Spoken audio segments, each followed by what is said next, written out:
Okay. All right. All right. Hi, you guys. Um. Yeah, my doggy is feeling like a little baby. She's a naked mole rat now. She had to. Well, she really didn't have to get that low, but the groomer that I took her to, which is her former groomer, which I said I was not gonna take to, um, because I think he's doing. I don't know. My dog doesn't come out. She doesn't like to be groomed anyway, so she's a tough person. So she's very feisty. So I But even with that, I notice sometimes that my dog feels, I don't know, she comes back really sad. Even if she looks really, really cute, she comes back looking real sad. So I had actually no choice but to, because the other groomers that usually have her, because she has anxiety and she's like one of those dogs. They take, it takes a little bit more time to find them. And the price is something else. So yeah, she's a naked mole rat. I'm trying to keep her in sweaters because she will get cold very quick. Because if you know anything about Shih Tzus, they have a lot of fur, and sometimes, for the most part, it keeps them insulated. So they have to have some kind. And how she is now, she is hold on, sorry. How she is now, she's very, if you look, you can see her skin. Like they shaved it really, really too close. Um, but that's okay. It'll come back. So I've been trying to keep her, together and warm and all that. So yeah. Anywho, I didn't get a chance to talk to my mom yesterday, or I think that was it the day before. Yeah, because she was supposed to call back, but she didn't. Well, they didn't give her the information. So um and they said that she went to sleep yesterday. It was like 8 o'clock, even though they said that it cut off at 9. I really do believe that they probably gave her the medication. Her medication so early that, yeah, because it was 8:42. So, and the cutoff time is at 9. So I'm going to call her. It's a little bit earlier than I usually call her, but I'm calling her this early because it's Saturday. And I've noticed that they have their medication lines and everything else early on the weekend. And once again, I know how that situation is being in those institutions and working for them. I've seen sometimes it's kind of better to have it things out the way if you're short staffed, which probably is what's going on. But other times people just really want to get the people in the bed and to get quiet, and that's the honest to goodness truth. It's sad, but that's what happens. So I'm gonna go ahead and call her, and then if they do the whole callback process, then that's fine. If they don't, that's fine too. But at least I got that out the way. So. Thank you for calling Richmond State Hospital. Please listen carefully. Wait while I transfer your call. Richmond State Hospital, may I help you? Hi, I'm calling for 420 Unit A. One moment. Thank you.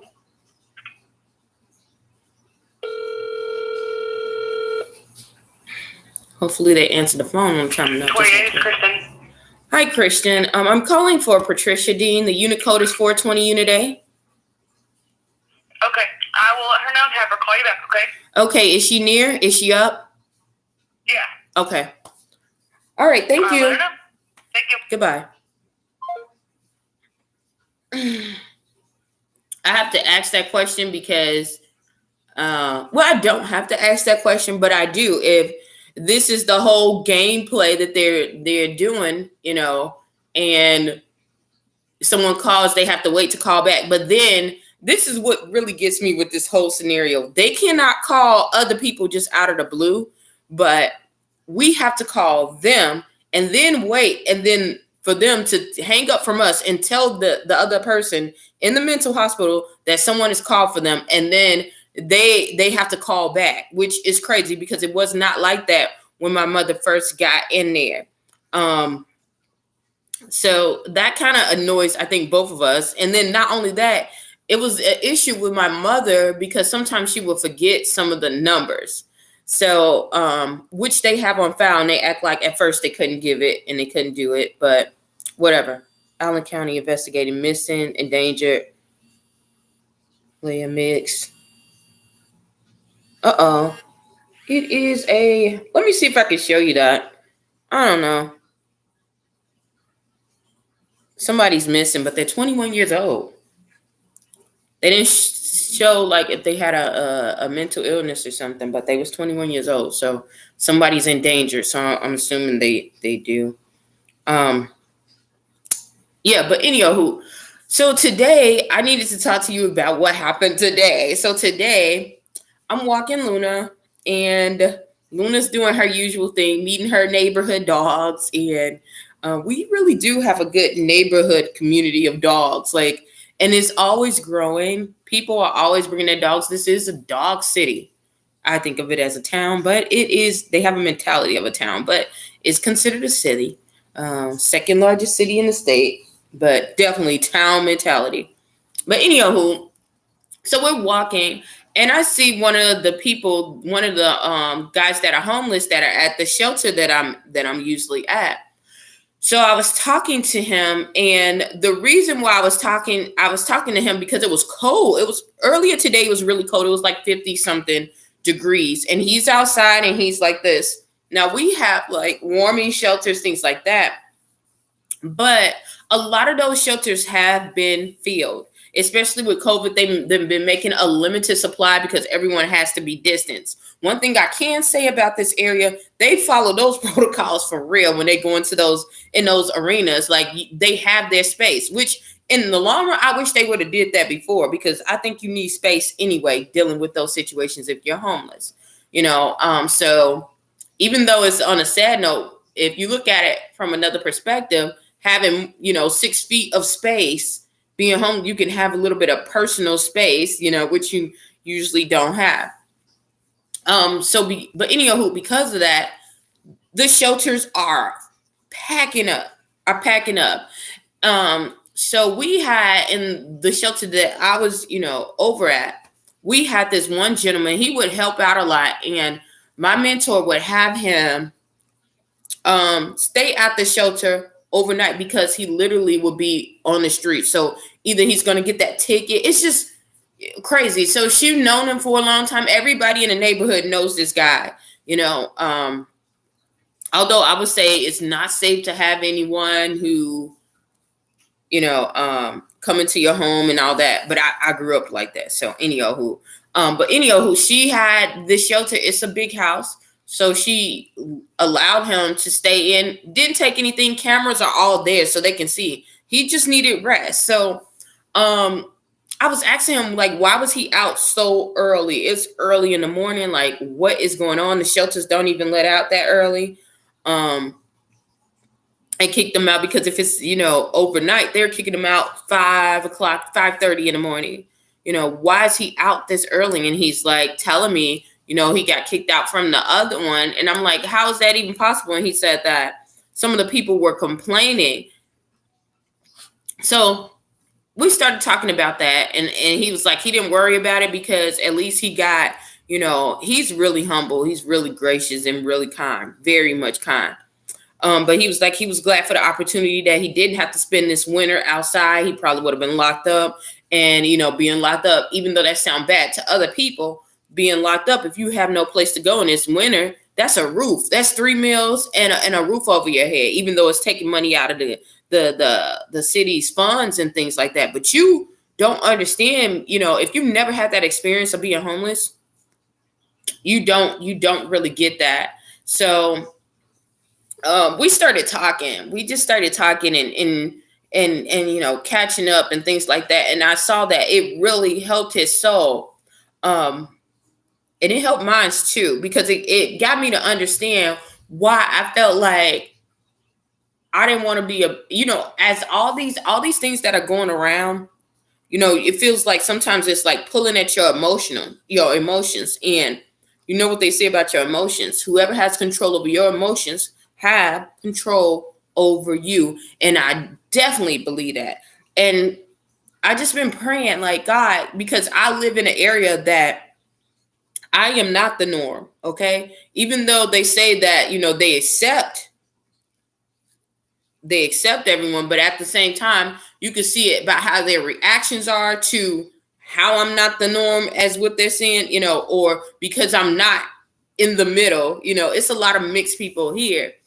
And it's how they treat you in different places, especially in academia. If you're doing anything scholarly here, it's a struggle. It's a struggle. Not only for me because of this, because of my physical attributes, these things, being I'm just gonna come out and saying, being a woman, okay, it's really tough out here. Even though they say no, it's not.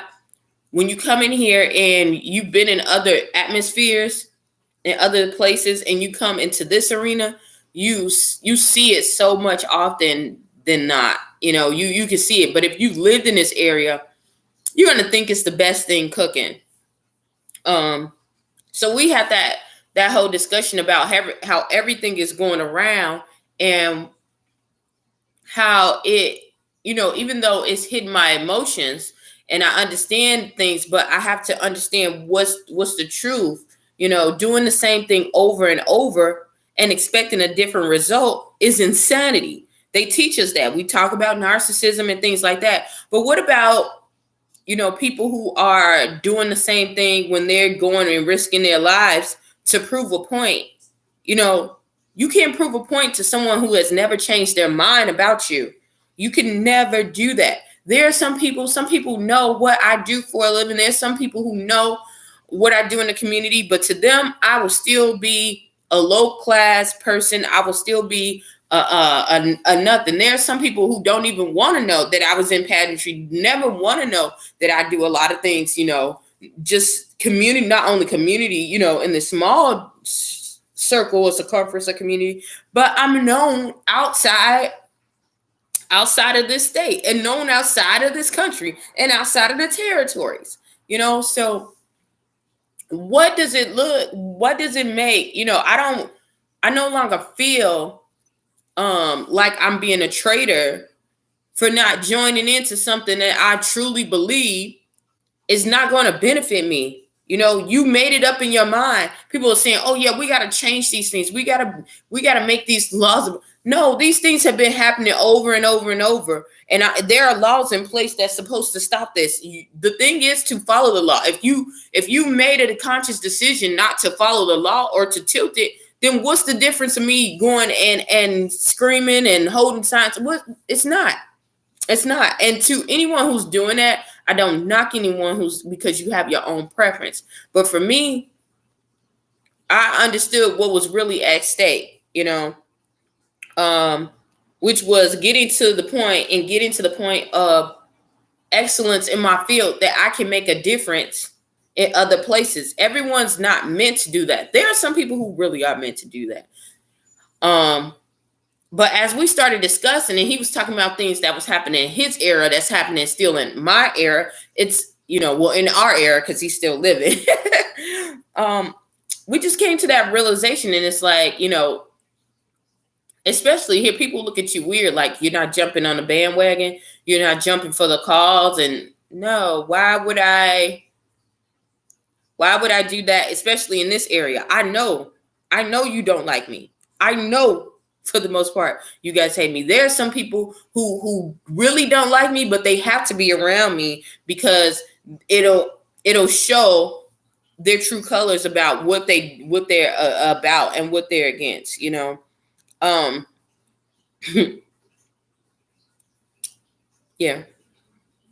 So I'm learning to just be in control of my emotions. And not only that, just understand what I am in control of. I'm not even in control of how you view me, how you think about me. It's hurtful. Yes, it is hurtful, but will it change? Probably not. Most of these people will probably die thinking the same thing about you. So why are you trying to break your neck? You're trying to appease. That's another way of appeasing people. They tell you that in psychology. They tell you that if you're dealing with a relationship with somebody who act like they like you and don't like you, what do? You cut them off. You say, okay, I see that you don't like me. That's your preference, but I'm going to go and do what I need to do what's better for me and attract the crowd that really accepts and, and believes and trusts in me. You're not meant for everybody. So understand that. And I'm okay with that too. So yeah, and I don't want anyone to think that it was something about this is targeted straight to, people of color or any. That's not it. What I'm saying is you have to go with your tribe, and some people really do have evilness in their heart. They really do. They really do. And it's gonna be nothing that you can do about it. God is the only one that can change. But I know that I have to be on point and in control of what I need to do. So therefore, I'm gonna try to do that.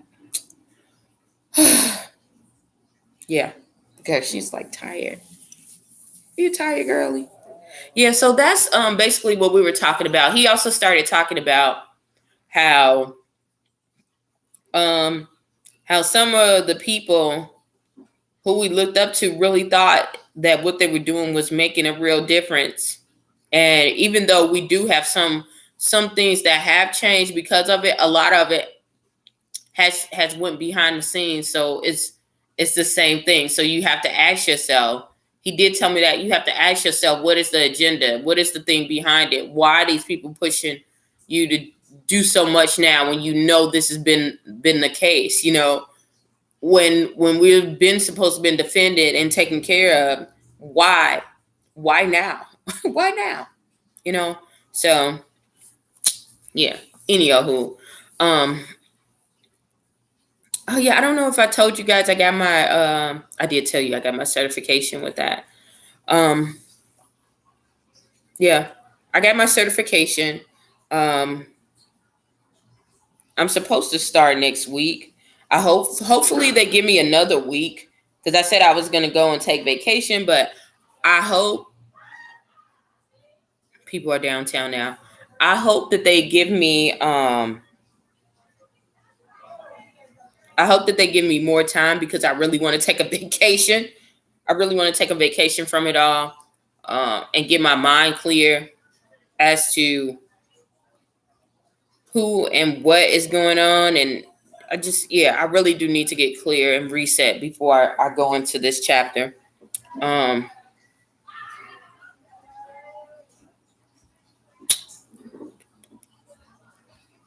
Yeah.